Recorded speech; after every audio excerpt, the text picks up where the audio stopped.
ضیاء الرحمن صدیقی۔ گفتگو کا موضوع ہے سر سید تحریک۔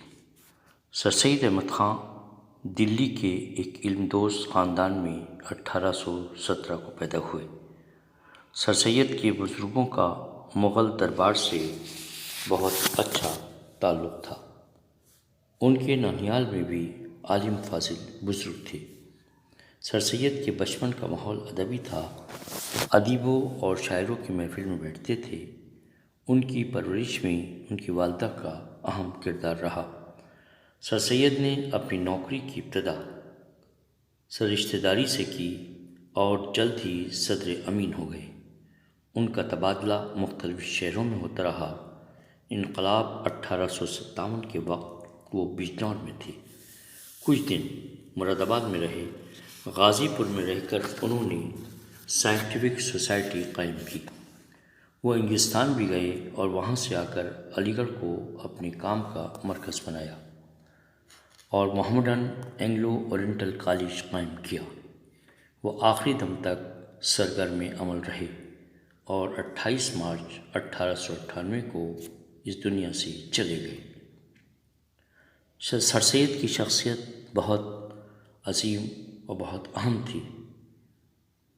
انہوں نے محسوس کیا کہ ہندوستانی قوم تعلیم کے میدان میں بہت پیچھے ہے اور خاص طور پر مسلمان۔ انگریزوں نے چونکہ حکومت مسلمانوں سے حاصل کی تھی، اس لیے انگریزوں کی دشمنی مسلمانوں سے کچھ زیادہ ہی رہی۔ انگریزوں اور مسلمانوں کے درمیان پیدا ہوئی غلط فہمیاں دور کرنے کے لیے سر سید نے اسباب بغاوت ہند نام کی ایک کتاب لکھی اور ایک رسالہ لائل محمڈنز آف انڈیا کے تئیں پرچے بھی نکالے۔ اس میں بتایا گیا تھا کہ مسلمان انگریزی سرکار کے مخالف نہیں ہیں۔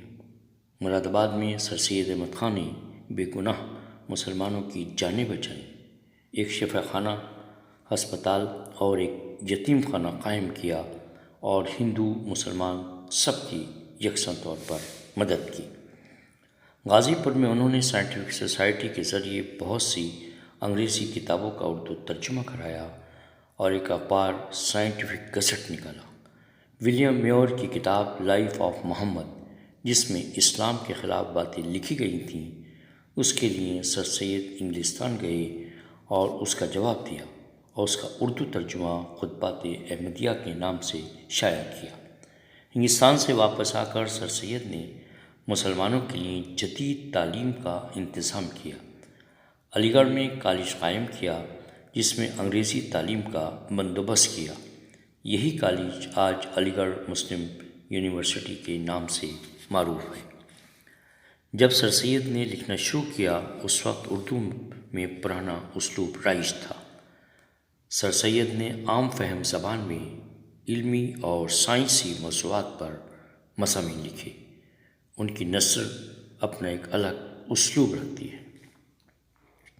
سر سید احمد خان ایک مصلح تھے اور انہوں نے ایک تحریک قائم کی جس میں ادیبوں اور قلم کاروں کا ایک حلقہ تیار کیا۔ اس میں حالی شبلی، ذکاء اللہ، محسن ملک، وقار الملک خاص طور پر قابل ذکر ہیں۔ حالی سر سید کے نظریات سے پوری طرح متفق تھے۔ انہوں نے اپنی شاعری اور نثر کو سر سید تحریک کے لیے وقف کر دیا۔ ان کی اہم کتاب مقدمہ شعر و شاعری ہے، جس میں خاص طور پر اردو غزل کی اصلاح پر زور دیا گیا۔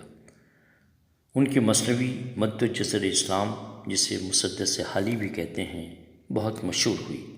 انہوں نے اردو میں فن سوانح نگاری کو متعارف کرایا اور یادگار غالب لکھ کر غالب کو ہمیشہ کے لیے زندہ کر دیا۔ حالی نے سر سید کی شخصیت اور ان کی زندگی کے حالات تفصیل سے لکھے اور ایک کتاب جس کا نام انہوں نے حیات یوید رکھا، انہوں نے سر سید کی زندگی پر یہ کتاب تیار کی۔ اس کے علاوہ انہوں نے فارسی شاعر سعدی کی سوانح حیات بھی تحریر کی۔ سر سید تحریک کے ایک اہم رکن اور قلمکار نصیر احمد بھی تھے، جو ایک بڑے مصنف اور مقرر تھے۔ انہوں نے سر سید کی تعلیمی سرگرمیوں اور ان کے منصوبوں کو عام کرنے کا کام کیا۔ ان کی ترجمہ کی ہوئی کتاب تاثیرات ہند بہت مشہور ہوئی۔ انہیں اردو کا پہلا ناول نگار کہا جاتا ہے۔ میرات العروس، بنات الناش اور توبۃ النصوح ان کے مشہور ناول ہیں، جن میں مسلم گھرانوں کے مسائل کو دلچسپ انداز میں بیان کیا گیا ہے۔ ان کے ناولوں میں ان پہلوؤں پر خاص طور پر روشنی ڈالی گئی ہے کہ لڑکیاں کیسے اچھی تعلیم حاصل کریں اور کیسے اچھی زندگی گزاریں۔ نصیر احمد کو دلی کی بول چال اور محاوروں پر پوری قدرت حاصل تھی، اس لیے ان کی زبان میں بہت تاثیر پائی جاتی ہے۔ شبلی نعمانی، شبلی کا شمار سر سید کے اہم دوستوں میں ہوتا ہے۔ انہوں نے عربی، فارسی، مذہب اور فلسفے کی تعلیم اپنے زمانے کے مشہور علماء سے حاصل کی۔ انہوں نے وکالت کی تعلیم بھی حاصل کی، کچھ دن وکالت بھی کی، لیکن وکالت کا پیشہ چھوڑ کر علی گڑھ کالج میں فارسی کے استاد بن گئے۔ یہاں ان کی ملاقات حالی محسن الملک اور پروفیسر آرنٹ سے ہوئی اور سر سید کے علمی خزانے سے فائدہ اٹھانے کا موقع بھی ملا۔ سر سید کی فرمائش پر انہوں نے بزرگان دین کی سوانح عمریاں لکھیں، مثلاً سیرت النبی، الفاروق اور المامون اردو کی مشہور سوانح عمریوں میں شمار کی جاتی ہیں۔ اس کے علاوہ شبلی نے شعر العجم، علم الکلام، موازنہ انیس و دبیر جیسی مارکۃ الآراء کتابیں لکھیں۔ سر سید کی زندگی میں شبلی کے تعلقات سر سید سے اچھے رہے، لیکن ان کے انتقال کے بعد شبلی نے علی گڑھ کالج سے استعفیٰ دے دیا اور اعظم گڑھ میں دارالمصنفین قائم کیا۔ سر سید تحریک سے متعلق لوگوں میں محسن الملک اور ذکا اللہ کا نام بہت اہم ہے۔ ذکا اللہ 12 سال کی عمر میں دہلی کالج میں داخل ہوئے اور وہیں ریاضی کے استاد ہوئے۔ پھر بلند شہر میں ڈپٹی انسپکٹر مدارس مقرر ہوئے۔ اس کے بعد میو کالج الہ آباد میں عربی فارسی کے استاد مقرر ہوئے۔ تاریخ پر ان کی گہری نظر تھی۔ ذکا اللہ نے اردو ادب کی بڑی خدمت کی اور کئی جلدوں میں تاریخ ہند ترتیب دی۔ محسن ملک کا نام سید مہدی علی ہے۔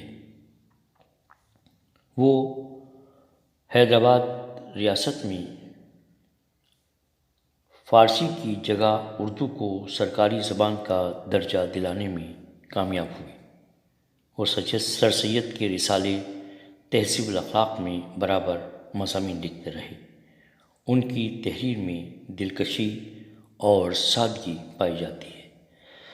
سر سید تحریک جو تعلیمی بیداری اور سماجی اصلاح کے لیے شروع کی گئی تھی، لیکن اس کے ذریعے اردو کے سرمایہ میں اضافہ ہوا اور اس نے اردو ادب کو مالا مال کر دیا۔ اردو میں مضمون نگاری کی ابتدا اسی تحریک سے ہوئی۔ سوانح نگاری بھی سر سید تحریک کی دین ہے۔ حال ہی کا مقدمہ شعر و شاعری اردو تنقید کی ابتدائی کتابوں میں شمار کی جاتی ہے۔ ناول نگاری کی ابتدا اسی تحریک کی مرہون منت ہے۔ علی گڑھ تحریک، جسے ہم سر سید تحریک بھی کہتے ہیں، اس کے بغیر اردو زبان و ادب کی تاریخ مکمل نہیں ہو سکتی۔